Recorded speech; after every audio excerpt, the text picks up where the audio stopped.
Aunque esta increíble oración del Señor Jesús en el capítulo 17 se suele dividir en 3 partes, realmente toda la oración posee una tremenda unidad. Hace 2 semanas veíamos versículos 1 al 5 y veíamos cómo Cristo ora a Dios Padre y ora por sí mismo, ¿recordamos?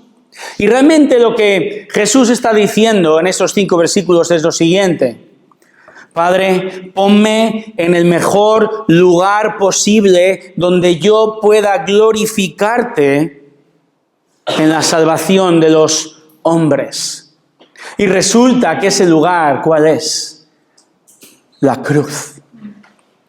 Ese lugar es la cruz. Leamos los versículos del 1 al 5 de nuevo. Estas cosas habló Jesús y alzando los ojos al cielo dijo: Padre, la hora ha llegado. Glorifica a tu Hijo para que el Hijo te glorifique a ti, por cuanto le diste autoridad sobre todo ser humano, para que dé vida eterna a todos los que tú le has dado. Y esta es la vida eterna: que te conozcan a ti, el único Dios verdadero, y a Jesucristo, a quien has enviado. Yo te glorifiqué en la tierra, habiendo terminado la obra que me diste que hiciera, y ahora glorifícame tú, Padre, junto a ti, con la gloria que tenía contigo antes que el mundo existiera. En la cruz, Cristo, el Hijo de Dios, Dios mismo hecho hombre, muestra su gloria, le da gloria al Padre. Y ahora vamos a ver en esta mañana versículos del 6 al 19. Vamos a desgranar este texto. Y la esencia de la oración de Jesús, que está orando al Padre, está orando en este momento a partir del versículo 6 hasta el 19, ora por sus discípulos. Y dice esto en esencia, si fuera un tuit, lo siguiente: Padre, hazlos aptos, idóneos para así glorificarte mientras tú los usas en tu misión de salvación en el mundo.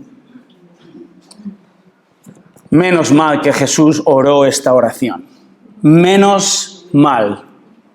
Digo esto porque llevamos en el Evangelio de Juan, ¿sabes cuánto tiempo ya? Llevamos 2 años y medio largos ya.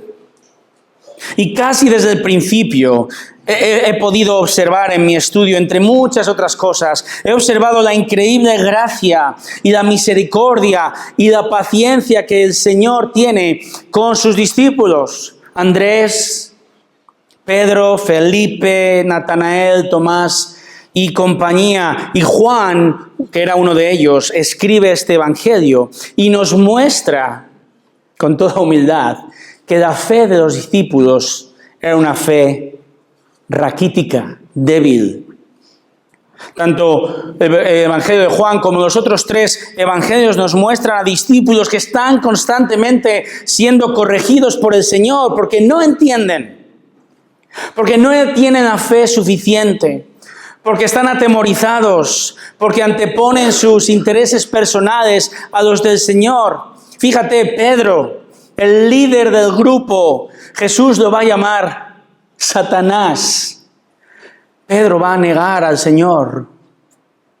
Tomás va a mostrar su escepticismo con el Jesús resucitado. Santiago y Juan eran demasiado impetuosos, llamados hijos del trueno, y esto no tiene nada que ver con superhéroes, sino con su falta de misericordia. ¿Alguna vez has pensado cómo es posible que Jesús comenzara este movimiento mundial llamado Iglesia con este desastre de grupo? Si hubiera sido yo, hubiera seguro buscado a hombres mucho más formados, con mayores convicciones, a mejores líderes. Pero al igual que ocurre con el ejército de Gedeón allá en Jueces capítulo 7, recordamos, donde Dios no escoge entre los miles y miles de israelitas, no escoge a los aparentemente más fuertes, no, sino que escogió a ¿cuántos? 300 que se arrodillaron y bebieron como un perro. Muy digno, ¿verdad? Para derrotar a miles de madianitas.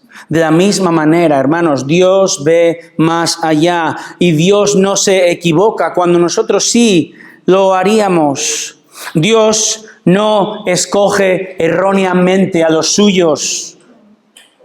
Recuerdo que Pablo dice en 1 Corintios 1:27, Dios ha escogido a la crème de la crème, a lo necio del mundo para avergonzar a los sabios, y Dios ha escogido a lo débil para avergonzar lo que es fuerte, lo vil y despreciado del mundo ha escogido Dios. Mírate a ti mismo, si puedes. Mira al que tienes al lado. No le llames vil y despreciado. Pero esto es lo que dice el texto. Y lo hace así el Señor porque tanto en Jueces como en Juan, como hoy, Dios quiere y Dios merece toda la gloria. Por lo tanto, repito, menos mal que Jesús oró esta oración. Porque si no fuera por Cristo, si no fuera por Dios, que no solo nos salva por su propia iniciativa, sino que pacientemente nos va a ayudar a perseverar. Si no fuera por Él, sus discípulos aquí y todo discípulo, no seríamos tal. No seríamos ni siquiera salvos, ni perseveraríamos día tras día en Él. Es más, sin su oración, sin su protección que Cristo nos proporciona gracias a su muerte, la iglesia y la misión que Él encomendó sería historia, no sería más que una leyenda, una bonita historia. Pero Dios te salvó en Cristo con el propósito de usarte, iglesia, hermano, hermana. Por eso la pregunta de hoy, ¿a quién usa Jesús? ¿A quién? Y desde el texto vamos a ver en esta mañana 3 aspectos de esta oración, que Jesús ora al Padre. Y estos 3 diferentes ángulos o aspectos nos van a ayudar, espero, a comprender cuál es la misión que tenemos en este mundo y ha de motivarnos a servirle hoy y así darle la gloria que Él merece. ¿A quién usa Jesús? Bueno, primeramente, Jesús usa a aquellos a los que Dios Padre le da. A los que Dios Padre le da. Buscad conmigo, leed conmigo, versículos 6 al 10. Jesús continúa diciendo, he manifestado tu nombre a los hombres que del mundo me diste. Eran tuyos y me los diste y han guardado tu palabra. Ahora han conocido que todo lo que me has dado viene de ti. Porque yo les he dado las palabras que me diste y las recibieron y entendieron que en verdad salí de ti y creyeron que tú me enviaste. Yo ruego por ellos, no ruego por el mundo, sino por los que me has dado, porque son tuyos y todo lo mío es tuyo y lo tuyo mío, y he sido glorificado en ellos. Hace unos instantes leíamos también el versículo 3.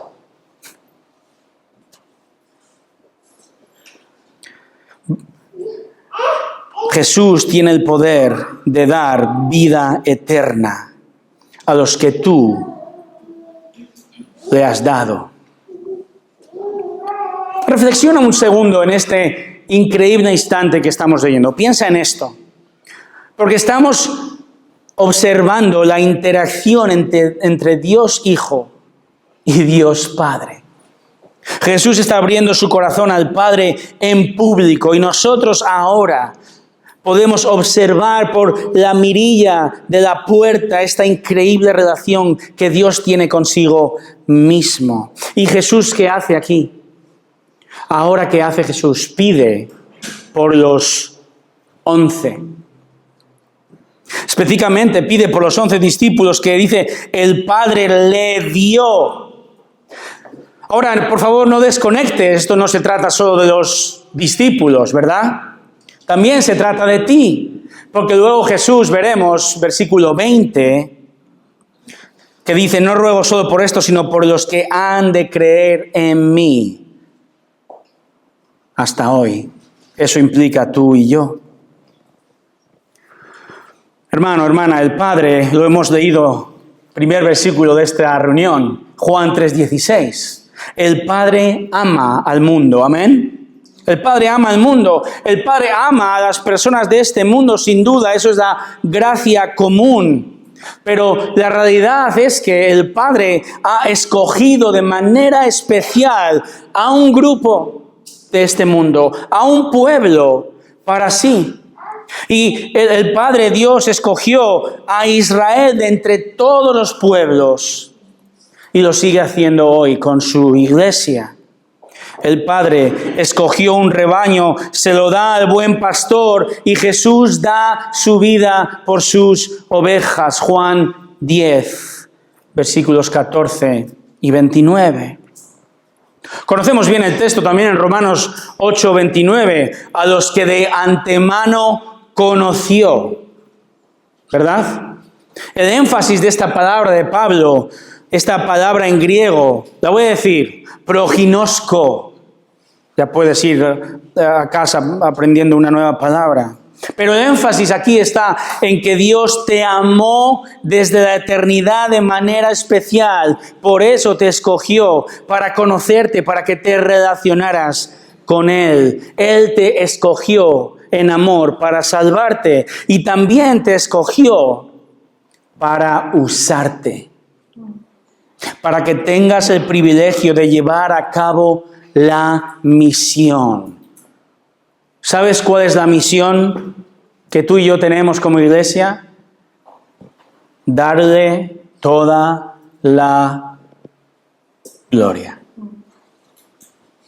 Y en este contexto, la gloria que los discípulos y todo discípulo a partir de ellos ha de dar, la misión de los 11 para la gloria de Dios y la oración de Jesús tiene que ver con obedecer el mandato de proclamar al mundo quién es Jesús. Y para hacer esto necesitan toda la protección posible de Dios, porque el mundo no quiere saber. Porque el mundo odia, has oído bien, odia a Cristo y por lo tanto odia a los cristianos. Juan 15, 19, si me persiguieron a mí, os perseguirán también a vosotros. Versículo 20, si yo os escogí de entre el mundo, por eso el mundo os odia. Por eso Jesús ora aquí al Padre, ruega, pide por estos discípulos que el Padre le dio. Pide que sean aptos, capaces, idóneos para una tarea que no pueden hacer por sí mismos. Por eso les va a dar una tarea y los va a capacitar para no fracasar. El lenguaje que encontramos aquí no deja de sorprenderme. Fíjate el versículo 6. He manifestado tu nombre a los hombres que del mundo me diste, eran tuyos y me los diste y han guardado tu palabra. Primero, Jesús ha manifestado durante 3 años, Él ha revelado el nombre del Padre, de manera especial a los 11 más 1, a los 12, ¿verdad? Les ha manifestado como nadie jamás lo había hecho quién es Dios. Jesús vino a mostrar, a demostrar, a manifestar el carácter de Dios, los atributos de Dios, las obras de Dios. Jesús fue enviado por el Padre para abrir las puertas del cielo con sus enseñanzas y mostrar a Dios Padre y cómo podemos acceder a Él gracias pasando por la cruz de Cristo. Y fíjate de nuevo en el lenguaje, versículo 6, ellos han guardado tu palabra. Versículo 7, ellos han conocido. Versículo 8, recibieron mis palabras, entendieron, creyeron. Yo pensaba, pero Señor, ¿seguro? ¿Estás seguro que lo han hecho? ¿Seguro que este es tu Dream Team? ¿Tu equipo titular? ¿Pero tú has visto cómo están en este instante? ¿Están más ansiosos que Pinocho en un incendio? ¿Están más perdidos que un daltónico montando un cubo de Rubik?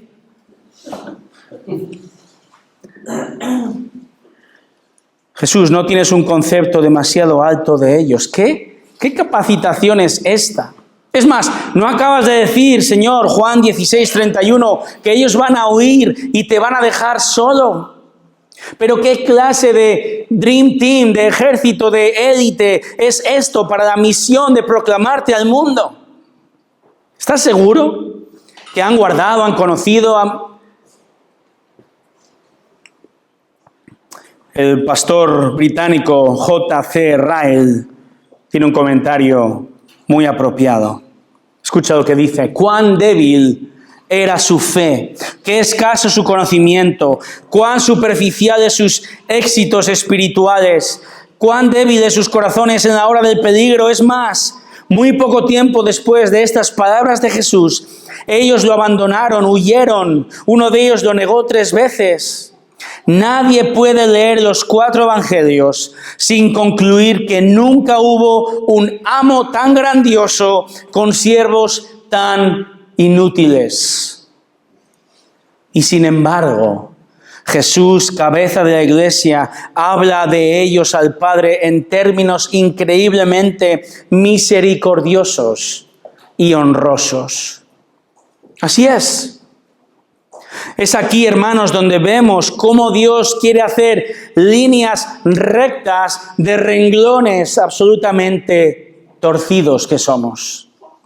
Es aquí donde entendemos que ni nuestra salvación, ni en nuestra santificación, ni en nuestra misión podemos depender de nuestra inteligencia y nuestra fuerza, sino en Dios y en su obra en nosotros, desde la palabra, en el poder del Espíritu. Solo así quiere Dios usarte hoy, y por eso te va a capacitar. No sé si sabes mucho de fisión nuclear, pero si estudiaste física en aquellos días, recuerda, si a un átomo, esa partícula pequeñísima de materia, si rompes un átomo, si divides un átomo en 2, ¿qué va a ocurrir? Va a liberar energía, ¿verdad? Por eso se usa para lo bueno, para producir electricidad, quizá en una central nuclear. También, tristemente, se usa para lo malo, ¿verdad? La bomba atómica, pero centrémonos en lo bueno. Cuando divides, cuando rompes un átomo, libera energía. Y piensa ahora tú, si Dios Padre te dio a Cristo, te salvó.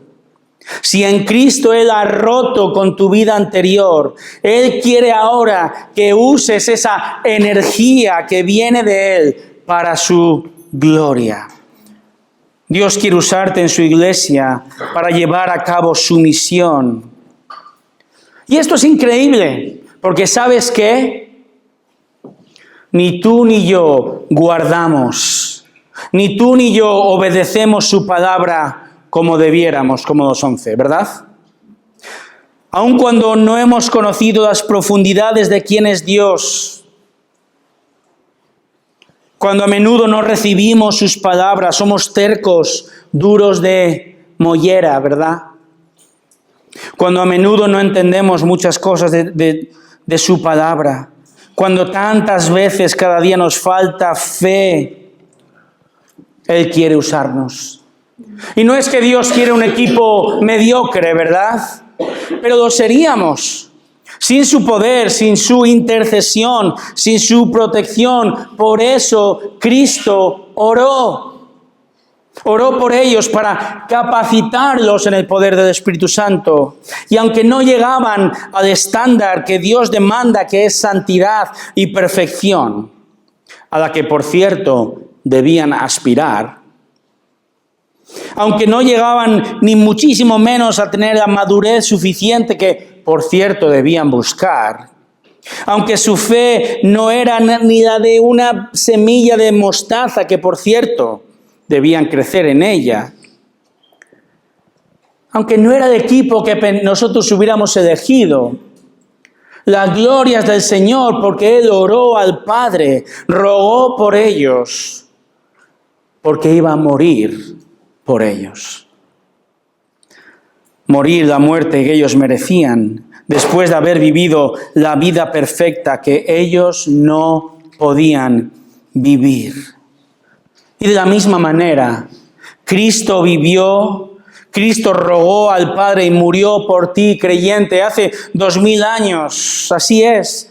Si tú eres salvo hoy, si continúas siendo salvo día tras día y si tienes la capacidad de servirle aún en lo poco, es gracias a Él. Es porque Él quiere salvarte, capacitarte y usarte para su gloria. Por eso ora.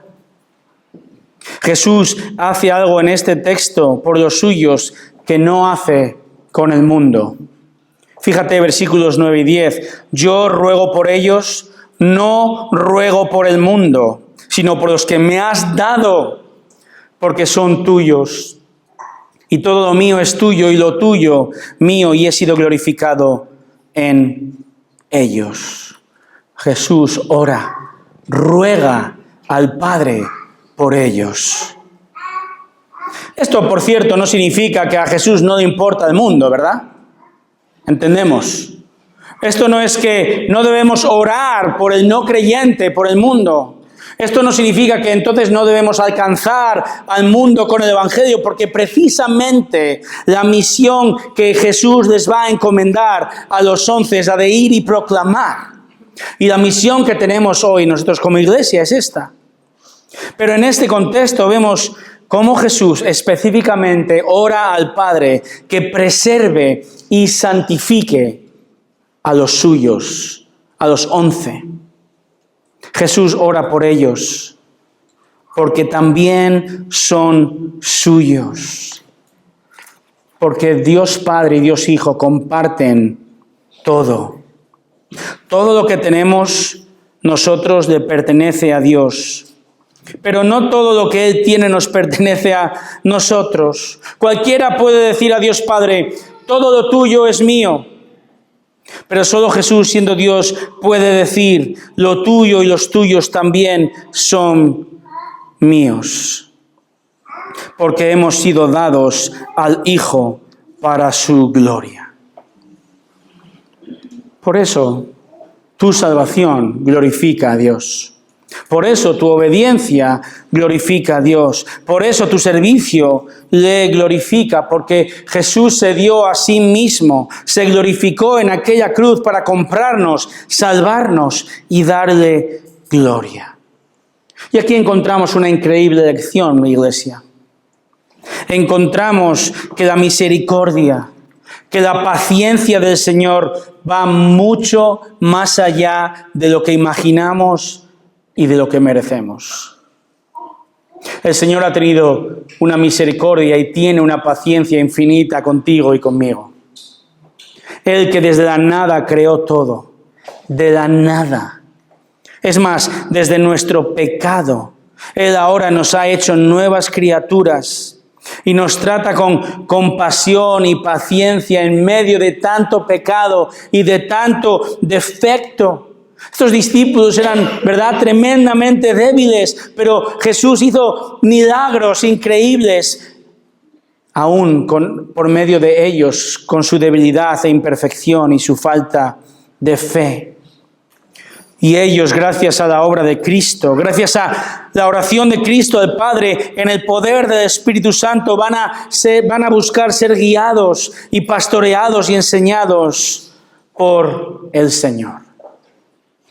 Y ahora tú y yo, igualmente débiles o más que ellos, te pregunto, ¿no debes aspirar a ser así de dócil, a aprender con humildad del Señor? ¿No debemos hoy nosotros ponernos manos a la obra? ¿No debemos desear aprender y crecer?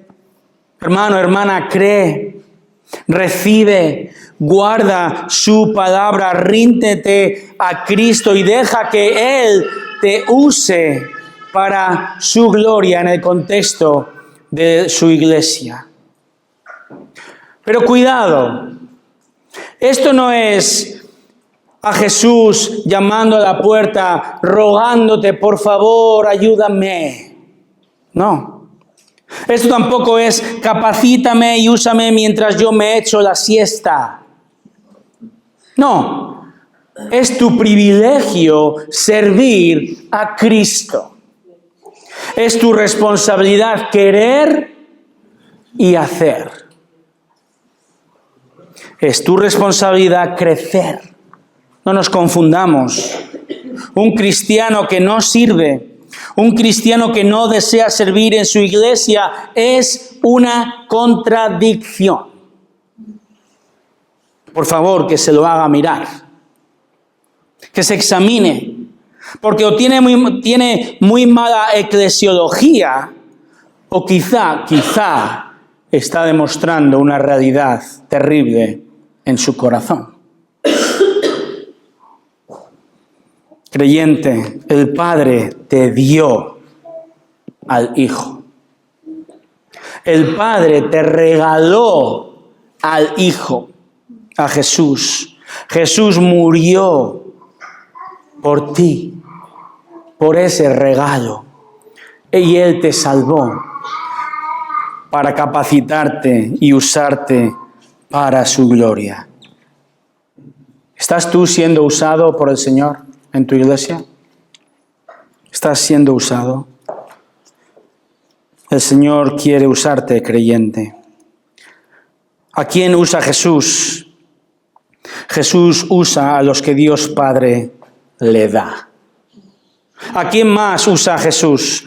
En los versículos 11 al 16 vamos a ver que Jesús usa a los que Dios Padre protege. Protege. Hemos visto por quién ora Jesús al Padre. ¿Por quién ora Jesús al Padre? A ver, contestadme. ¿Por quién específicamente? Sus discípulos. Por los que el Padre le dio, versículo 6. Por los 11. Como veremos la semana que viene, Dios mediante, también, versículo 20, ora por nosotros. Pero eso lo dejamos para la semana que viene. Jesús ora por sus discípulos. Ahora, ¿qué pide? ¿Cuál es el contenido de la oración? ¿Qué pide específicamente Jesús? Leamos los versículos 11 al 16. Ya no estoy en el mundo, pero ellos sí están en el mundo, y yo voy a ti, Padre Santo. Ahora fijaros, voy a enfatizar ciertas palabras. Esto lo hacían muchos predicadores cuando yo crecía, y lo voy a hacer yo ahora también. Énfasis. Guárdalos en tu nombre, el nombre que me has dado para que sean uno, así como nosotros. Cuando estaba con ellos, los guardaba en tu nombre, el nombre que me diste, y los guardé, y ninguno se perdió, excepto el hijo de perdición, para que la escritura se cumpliera. Pero ahora voy a ti, y hablo esto en el mundo, para que tengan mi gozo completo en sí mismo. Yo les he dado tu palabra, y el mundo los ha odiado, porque no son del mundo, como tampoco yo soy del mundo. Te ruego que los saques del mundo. No te ruego, que los saques del mundo, sino que los guardes del maligno. Ellos no son del mundo, como tampoco yo soy del mundo. Quizá no lo notaste, porque en realidad enfatizo muchas palabras. Pero Jesús, ¿qué está haciendo aquí? Jesús pide protección para aquellos que Él quiere usar. Recuerda que Jesús está orando porque se va, ya no estoy en el mundo. Y aunque es verdad que la cruz, la sepultura, la resurrección y su ascensión aún no han ocurrido, son eventos futuros, es un hecho para el Señor. Por eso habla en presente. Y debido a que se va, ruega al Padre por protección. Y Él usa esta palabra, guardar, versículo 11. Guárdalos. Versículo 12, los guardaba, los guardé. Versículo 15, guárdalos, que los guardes del maligno. Cuando Jesús salva, Probablemente, espero que sea tu caso, desearíamos, yo al menos, desearía que me llevase con Él a la gloria eterna, al paraíso, amén. Está bien desear estar con nuestro Señor, pero también está bien quedarse en este mundo si esa es la voluntad de Dios. Y parece que esta es la voluntad de Dios. ¿Sabes por qué? Porque estás aquí. Es la voluntad de Dios que estés aquí en este mundo hoy. La razón es, o la pregunta es, ¿por qué? ¿Para qué? La razón por la cual tú y yo seguimos aquí, no estamos en la eternidad, es porque Dios quiere usarte hoy. Pablo lo expresó así en Filipenses 1:23, parafraseando. Él dijo a los creyentes en Filipos, yo deseo estar con Cristo, eso es muchísimo mejor, pero versículo 24, seguir vivo en este mundo os beneficia. Pablo entendía su misión y Jesús sabe que tiene una misión para los 11. Ellos son los primeros, hermanos, son la avanzadilla, son la punta de lanza de la misión, pero también sabe que el mundo, una palabra que se repite 9 veces en esta sección, el mundo, entendido como ese sistema, como esa manera de pensar y actuar que va en contra de Dios y odia a Dios, el Señor sabe que el mundo atrae con fuerza. El Señor sabe que el mundo ataca con más fuerza aún. Por eso Jesús ora por protección. Protección física, pero sobre todo protección espiritual. Jesús ora al Padre por protección de sus discípulos, para que ellos no apostaten, es decir, no abandonen la fe. Jesús ora para protegerlos de la mundanalidad, de vivir igual que el mundo. Jesús ora para protegerlos de que se resignen y claudiquen, abandonen. Gloria a Dios que Él va a responder esta oración, enviando al Espíritu Santo a morar en ellos, Hechos capítulo 2, y a morar desde ese momento en todo creyente. El Espíritu Santo es el sello que garantiza que tú y yo somos y seremos protegidos en medio de la hostilidad del mundo.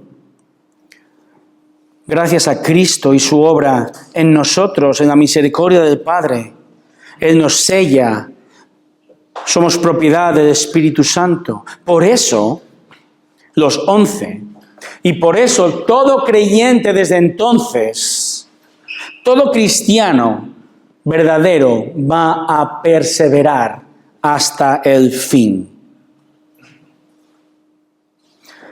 Se dice, ¿verdad?, a los reformadores, una vez salvo, siempre salvo. Amén a esto. Amén. Pero la otra cara de la moneda ahora es que hemos de ponernos manos a la obra. Hemos de esforzarnos en nuestra salvación con temor y temblor cada día. Pero podremos hacer eso gracias a la protección constante de Dios. Los 11 están a punto de enfrentar un tremendo varapalo viendo a su Señor en la cruz. Los 11 están a punto de enfrentarse al odio del mundo por el resto de su vida. ¿Qué podrá protegerles de no escapar, de no abandonar definitivamente? ¿Qué puede protegerles de dejar de ser uno, como Dios, Padre e Hijo son uno? Versículo 11, es decir, uno en voluntad, uno en propósito, uno en la misión de llevar a cabo, encomendada por Cristo. ¿Quién puede protegerles? La respuesta es esta oración. Este Señor, el poder del Dios Santo que santifica, aparta y protege a los suyos. ¿Sabes lo que ocurre si Jesús no ora esa oración por ellos o por ti? ¿Sabes lo que ocurre? La respuesta la tenemos en el texto. Porque tenemos el ejemplo de uno que no fue tal discípulo. Tenemos el ejemplo supremo de que esta oración fue para 11 y no para 12. ¿De quién estoy hablando? Judas. Judas ya había salido a la oscuridad, capítulo 13. Judas estaba en este instante trayendo a una turba, a un grupo grande de judíos y romanos para detener y entregar a Jesús. Judas es el hijo de perdición, es el hijo de destrucción. Judas nunca fue dado por el Padre. Judas no fue sellado. Judas no fue protegido por el Espíritu Santo. De hecho, su caída fue profetizada en el Antiguo Testamento. Por eso el Señor dice, versículo 12, para que se cumpliera la Escritura. ¿Qué Escritura? Salmo 41:9, David escribe aquí, dice, en quien yo confiaba y que compartía el pan conmigo me ha traicionado. Y eso se cumplió en su mayor extensión en Judas y Jesús. Y tristemente, hermanos, ha habido y hay muchos Judas en la historia de la iglesia. Muchos han venido. Muchos han participado en la vida de la iglesia y seguro que tú conoces a muchos. Muchos han comido contigo, han servido junto contigo, han predicado incluso, pero así como vinieron, dejaron de venir. No han perseverado, no han examinado su corazón. Han visto los peligros del mundo y aunque son peligros extremos, tremendamente peligrosos, lo han visto como un señuelo atractivo y han caído en la tentación y han abandonado la fe. Cuidado.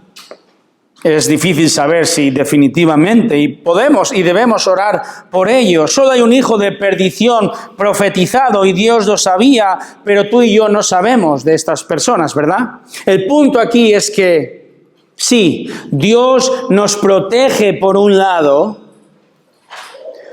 y al mismo tiempo cuídate de no caer. Persevera. Persevera. ¿Cómo perseverar? Por cierto, bueno, no dejes de hacer lo que estás haciendo. No dejes de asistir a las reuniones. No dejes de aprender en la palabra. No dejes de hacer preguntas. No dejes de esforzarte en crecer en tu relación con Cristo. No dejes de ver el peligro constante del mundo. No dejes de leer y meditar en su palabra. No dejes de orar. No dejes de entender que el mundo te llama porque te odia. No dejes de buscar el completo gozo de conocer y obedecer a Cristo. No dejes de ser consciente de que hay una batalla espiritual por tu alma dirigida por el maligno, por Satanás mismo. No dejes de diferenciarte del mundo. No dejes de estar alerta, porque si lo haces, estás perdiendo la batalla. Judas, por cierto, no es que Jesús lo perdió. Uy, Padre, me diste 12 y perdí a uno. Ups. No, Judas se perdió a sí mismo. Judas no perdió su salvación. Judas nunca fue salvo. Y cuando oyó el canto de sirena del mundo, corrió a sus brazos. Sí, Jesús oró por los 11. Y sí, esta oración es por ti también. Sí, el Padre contestó esta oración enviando al Espíritu Santo a vivir en ti. Pero sí, tú debes perseverar. Sí, tú tienes que abandonar en este instante, tomar la decisión de dejar de juguetear con el pecado. Sí, tú tienes que ser proactivo para ser santo, apartado, distinto al mundo.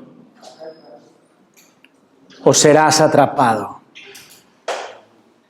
Este verano, como familia, tuvimos la oportunidad de atravesar el precioso estado de Kentucky, aunque no vi ningún fried chicken. Pero bueno, pollo frito. Pero además del pollo frito y otras muchas razones, el estado de Kentucky en Estados Unidos es conocido por sus cuevas. Y en una de estas cuevas corría el año 1925 un experimentado espeleólogo que aún con toda su experiencia entró y quedó allí atrapado porque una roca se le cayó aprisionando su pierna y lo inmovilizó en un pequeño pasadizo. Y aunque estaba increíblemente cerca de la entrada, durante 14 días los equipos de rescate intentaron liberarlo, pero las bajas temperaturas, la falta de comida, de agua, el agotamiento, todo esto hicieron que el hombre finalmente falleciera. Esta historia ilustra cómo trágicamente muchos llamados creyentes juguetean, exploran con confianza el mundo, pero finalmente quedan atrapados poco a poco en una situación de la que es imposible escapar. Por eso es importante que pienses. Y te pregunto, y me pregunto a mí mismo, ¿estamos jugando con fuego? ¿Crees que puedes controlarlo? El pecado grande puede comenzar con algo pequeño, pequeñas concesiones aquí y allí. Estás cediendo terreno porque crees que puedes domar a ese león rugiente que veíamos la semana pasada. O crees que tú no puedes ser afectado por la mundanalidad. O crees que tú tienes suficiente fuerza de voluntad para salir. O quizá crees que no es para tanto. Ten cuidado. En una ocasión, el famoso predicador inglés Charles Spurgeon dijo durante un sermón: hay algunos de ustedes que no sienten que el pecado sea algo malo, y les diré por qué. ¿Alguna vez han tratado de sacar un cubo de un pozo? Ustedes saben que cuando está lleno de agua, pueden sacarlo fácilmente mientras el cubo aún permanece en el agua. Pero cuando el cubo sale del agua, saben lo pesado que es. Es exactamente lo mismo que ustedes.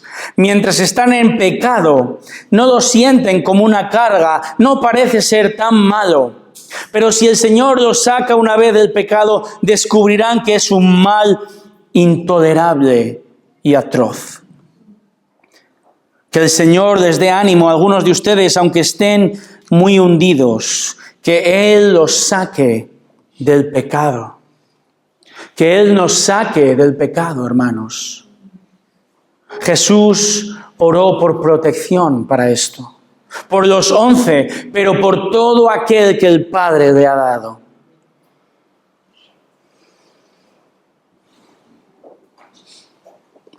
No caigamos en la tentación de asumir que somos creyentes y estamos constantemente coqueteando con el pecado y tenemos un estilo de vida similar al mundo. No es santo, no es apartado. Y quizá esto es porque tú no has conocido realmente al Señor y el Señor te llama aquí y ahora de nuevo. Que te arrepientas y creas en el Señor Jesucristo y abandones tu manera de vivir, iguala del mundo, y seas santo, apartado para la misión, para ser usado por el Señor. Y tú, hermano, hermana, el Señor mantuvo a los 11 en el mundo, ¿verdad? Los mantuvo para una tarea, y tremenda tarea hicieron, porque los 11 echaron el fundamento de lo que la iglesia es hoy. Ellos perseveraron con decisión y con el gozo de Cristo mientras proclamaban a Cristo y también pagaron el precio con sufrimiento y muerte. Pero gracias a esta oración perseveraron, gracias a la protección del Señor. Igualmente, el Señor nos mantiene, te mantiene en este mundo por una razón: ser usado para su gloria. Entonces te pregunto de nuevo, ¿estás siendo usado por Dios? ¿Quieres ser usado por Dios? Entiende primero que el Padre te escogió para que le des gloria. Entiende que el Hijo murió en una cruz para que le des gloria.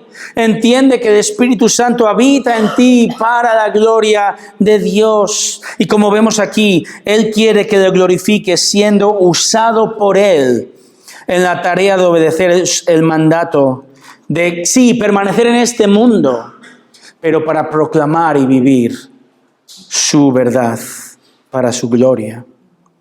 Haz esto mientras Él te protege de no caer. Aquí en Usa Jesús estamos viendo 3 aspectos de la oración de Jesús que espero nos ayuden a comprender cuál es la misión de la Iglesia en este mundo y nos motive a servirle fielmente. Jesús usa, número 3, a los que Dios Padre santifica.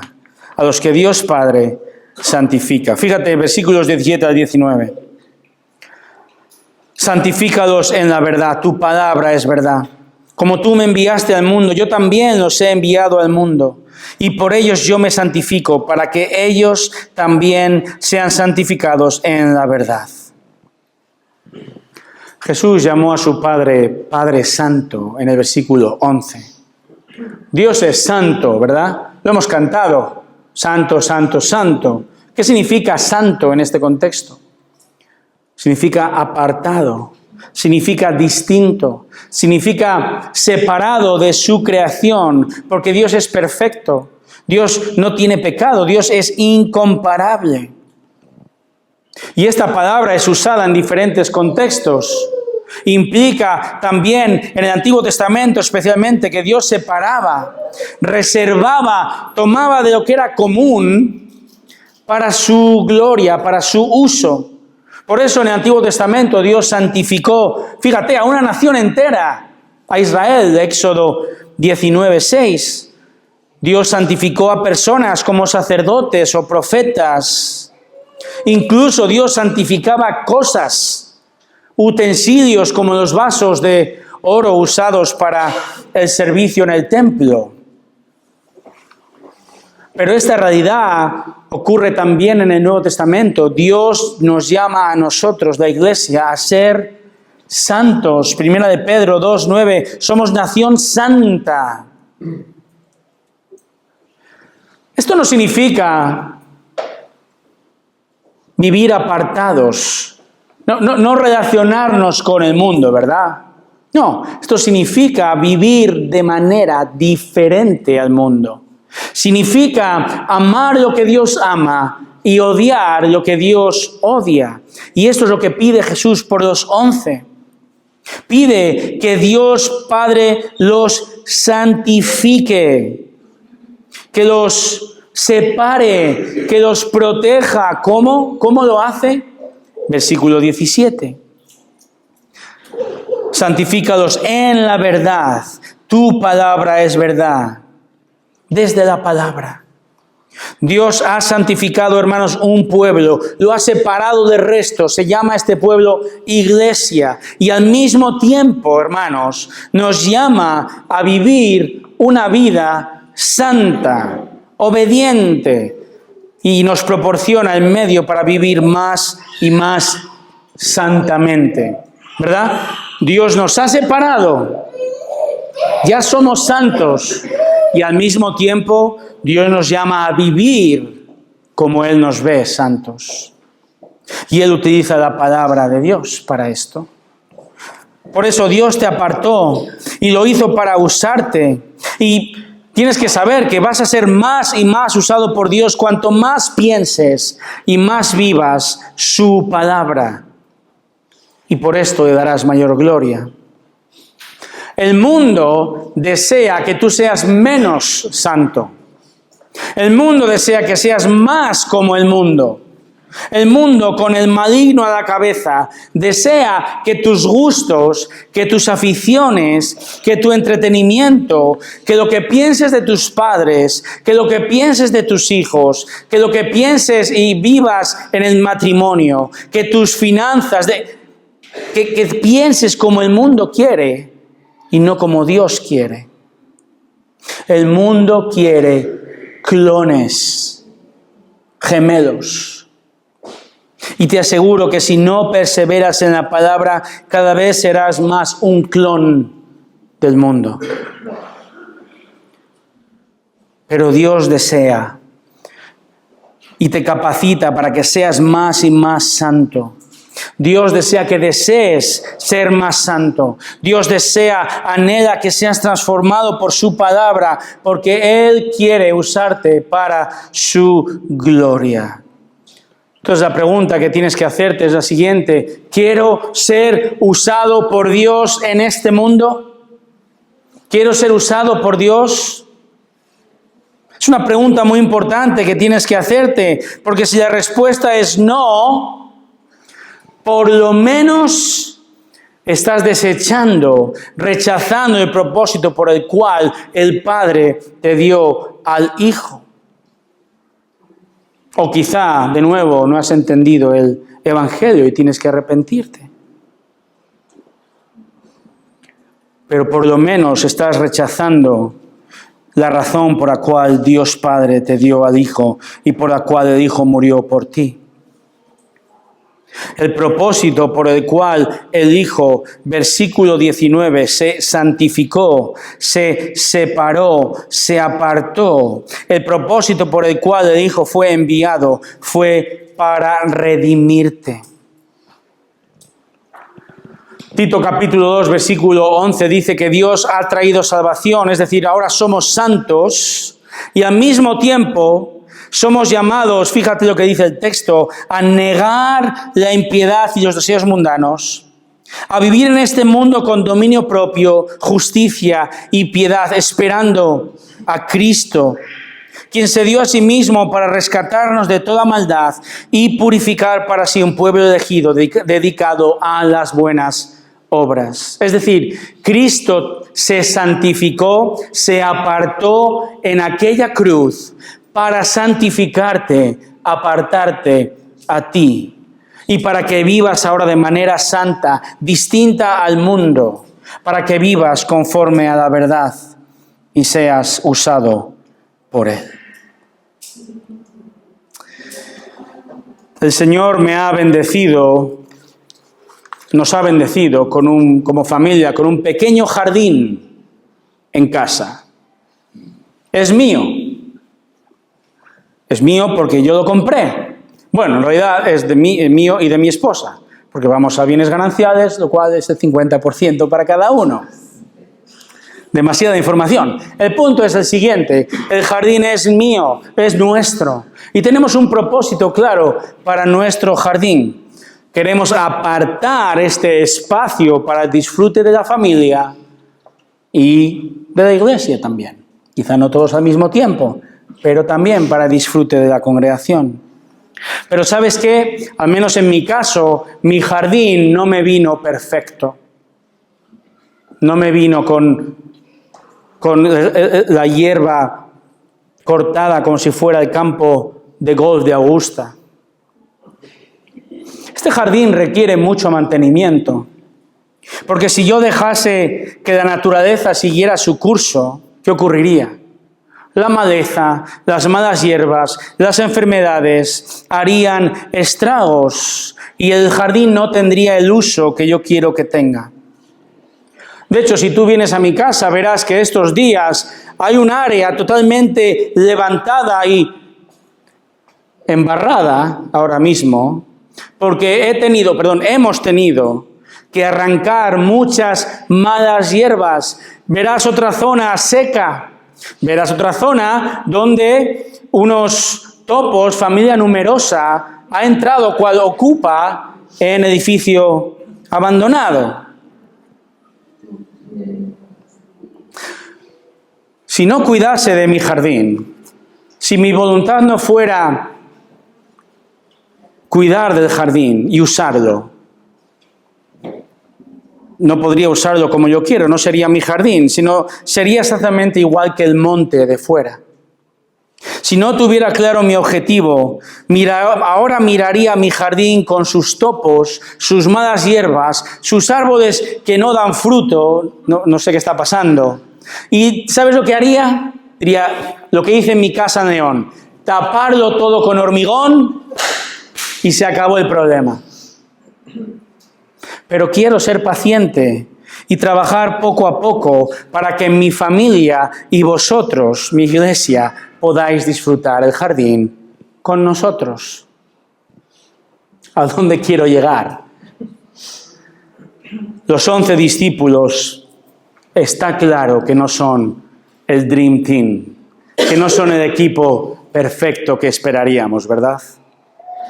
No son el equipo que uno pensaría que va a tener éxito. No son el grupo que uno elegiría. Por esto, hermanos, es increíble que lo que Dios hizo en ellos y a través de ellos. Y tanto ellos como tú y como yo, iglesia, dejamos tanto que desear. Somos tan imperfectos. Y con todo, en la paciencia del Señor, Él quiere usarnos a ti y a mí. Por eso, maravíllate conmigo de la increíble paciencia que el Señor tiene contigo y conmigo.